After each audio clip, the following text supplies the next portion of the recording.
Bandung. Kami dari kelompok 2. Di sini kita akan mewawancarai pengrajin batik. Ikutin perjalanan kami.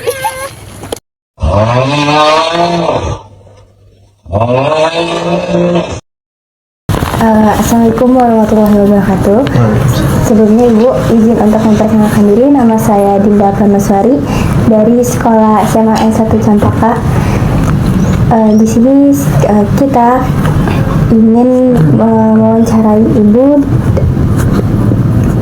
dari hasil kerajinan batik. Sebelumnya Ibu dengan siapa? Perkenalkan ya, nama Ibu Ika. Di sini dikenalnya Ibu Ika Batik. Ya, itu Ibu Ika Batik di sini. Tinggal Ibu emang di sini di POJ, dan produksi Ibu kalau ada yang pelatihan di sini biasanya tempatnya. Tapi biasanya kalau mau requestnya di tempat yang yang lain, atau tempatnya yang dituju adalah instansi itu apa di tempat yang dituju, ya udah Ibu bisa gitu. Untuk pertanyaan pertama, Ibu izin sebelumnya Ibu sudah berapa lama untuk membatik? Kalau membatiknya itu Ibu udah lama karena keluarga Ibu adalah keluarga pembatik. Kebetulan Ibu itu bukan asli orang sini. Kebetulan Ibu itu asli orang Madura. Kebetulan di Madura itu kebanyakan pembatik. Jadi Ibu kenal batik itu emang mulai dari dulu, dari pas di Madura.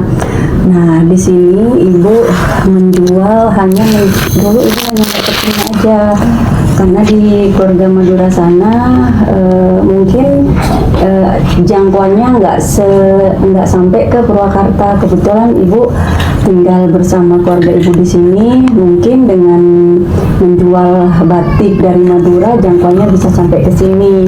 Ternyata diterima sama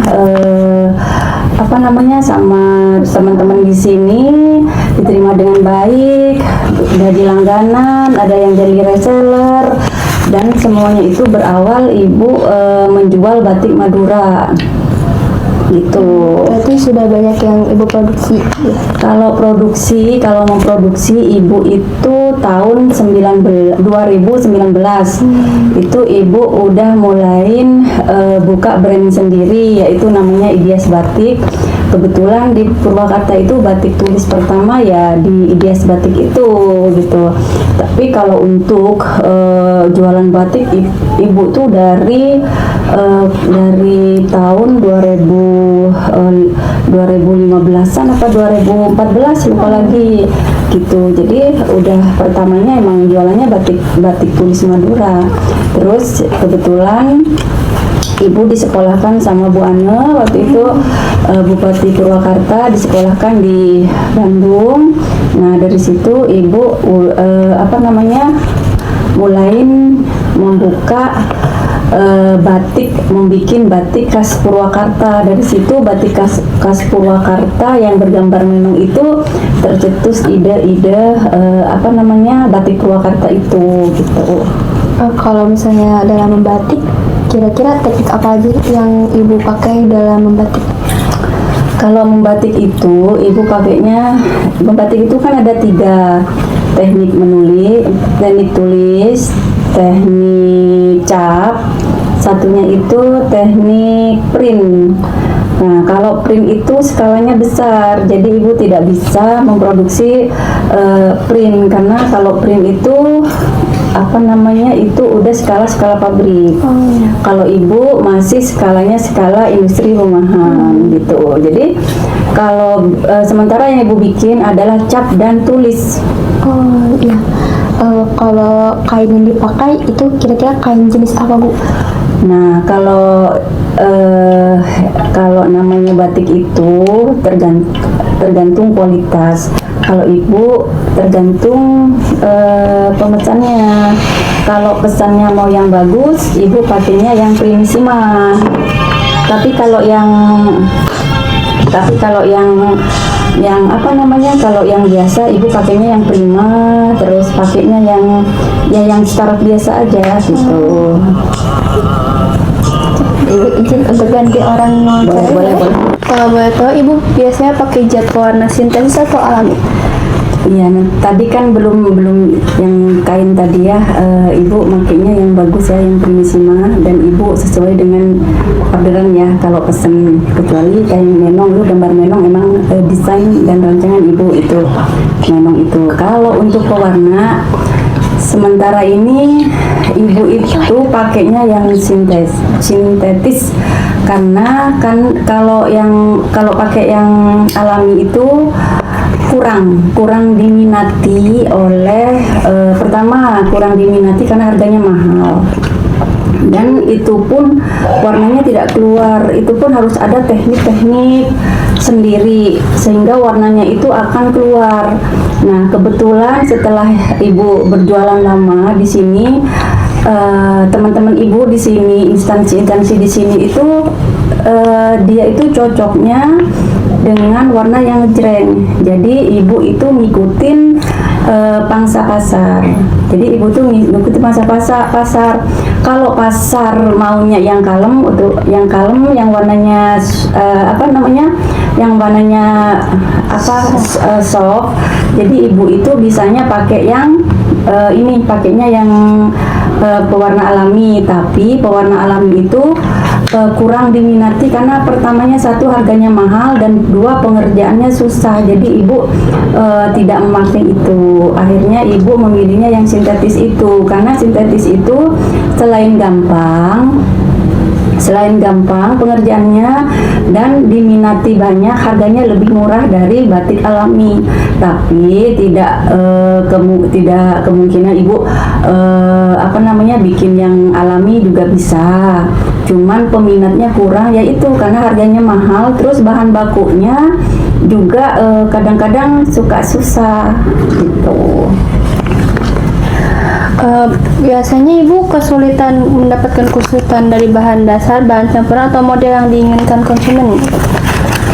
Kalau bahan dasar itu semuanya tuh gampang, apalagi sekarang semenjak ada marketplace, terus ibu juga udah punya langganan, jadi bahan dasarnya itu gampang sekali gitu. Apalagi kalau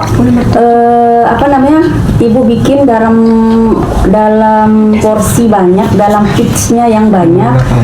Kalau bahan baku ibu bisa telepon langganan sehari nyampe dengan pakai via kereta gitu. Bahan campurannya itu semuanya udah tersedia sekarang. Bahan campuran seperti pewarna itu udah tersedia jualnya gitu.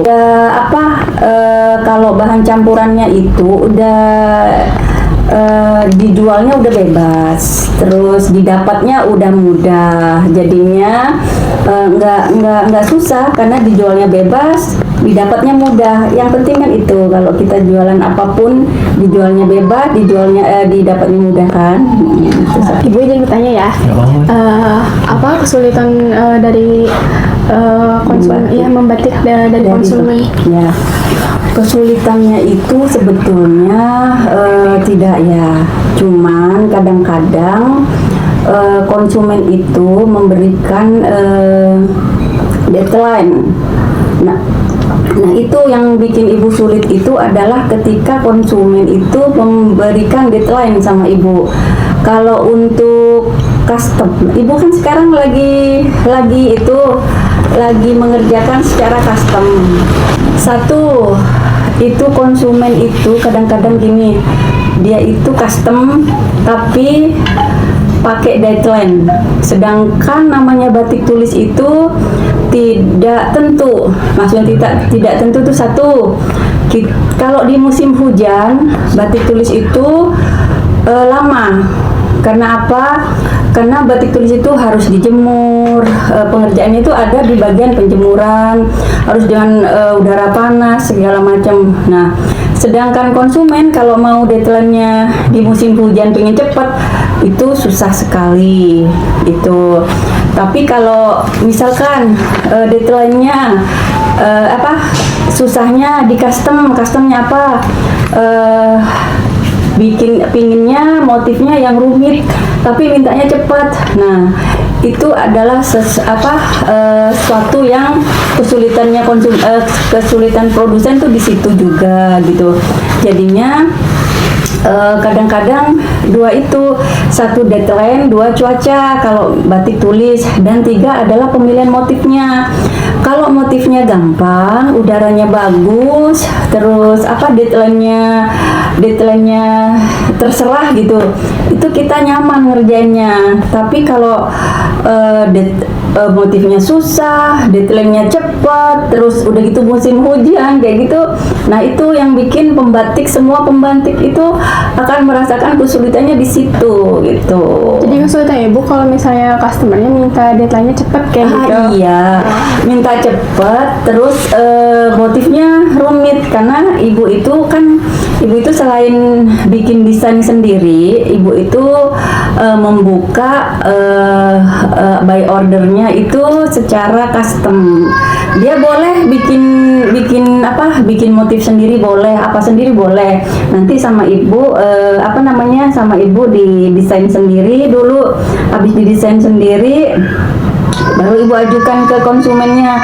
Kalau konsumennya langsung cocok, oke, sama ibu dikerjakan dengan deadline yang ditentukan. Tapi kalau konsumennya itu agak rumit, minta ini minta itu, nah itu kadang-kadang kesulitannya di situ. Gitu. Iya. Udah. Iya, Ibu jawabannya. Izin bertanya ya, motif apa saja yang sering diminati oleh konsumen? Jadi kalau yang sering diminati ya, untuk sementara ini yang sering diminati adalah motif menong. Karena batik ibu khasnya adalah di menong. Jadi ibu akhirnya bikin motif menong yang setiap hari harus ada inovasi. Kalau kemarin cuma cuma gambarnya menong semuanya. Akhirnya ibu selalu berinovasi, yaitu menong digabung dengan gapura, menong digabung dengan gerabah, menong digabung dengan khas Wanayasa. Jadi sekarang ibu bikin inovasi menong, tidak khusus menong aja seperti dulu. Jadi ibu sekarang berinovasi, menampilkan khas-khas daerah, khas-khas kecamatan. Misalnya kecamatan Wanayasa dengan mangisnya. Jadi ibu membuat menong ada background manggis. Yang penting utamanya adalah ceritanya motif ibu adalah menong. Dan menong sekarang ibu modif lagi dengan gapura. Menong ibu modif lagi dengan gerabah. Ya, ibu pokoknya nampilin kecamatan-kecamatan yang ada ciri khasnya.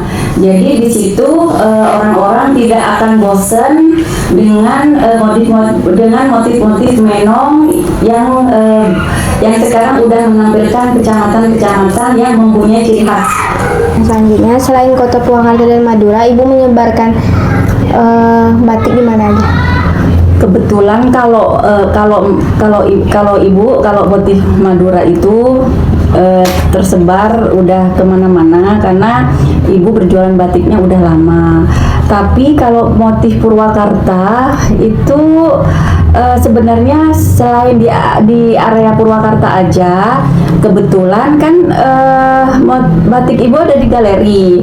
Jadi dari galeri itu nanti akan dibawa kemana-mana gitu. Misalkan kalau Purwakarta, misalkan ada tamu dari Palembang, dari mana, nah batik ibu itu akan dibawa untuk oleh-oleh gitu.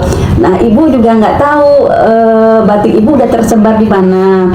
Tapi untuk kemarin ada dari salah satu instansi membeli batik ibu itu sejumlah 85 biji. Itu pun untuk oleh-oleh yang cenderamata bagi tamu yang datang ke Pemda. Misalkan ada tamu dari tamu bupati misalkan dari Bandung, dari Majalengka, dari Sumedang, dari manapun, itu selalu cendeраmatanya adalah batik. Dan salah satunya yaitu batik Menong Ibu yang dipakai untuk cendera mata gitu. Ingin bertanya Bu, selama Ibu jualan batik ini sehari itu bisa berapa sehari bisa produksi berapa batik sih, sama penjualan paling larisnya tuh berapa banyak gitu. Gitu. Kalau namanya kita jualan itu tidak bisa kita prediksikan sehari harus berapa kalau kita jualan, karena namanya jualan itu kadang rame kadang sepi. Sekian dari kami. Wassalamualaikum warahmatullahi wabarakatuh. Dadah. Dadah. Dih, si ini malah ninggalin HP.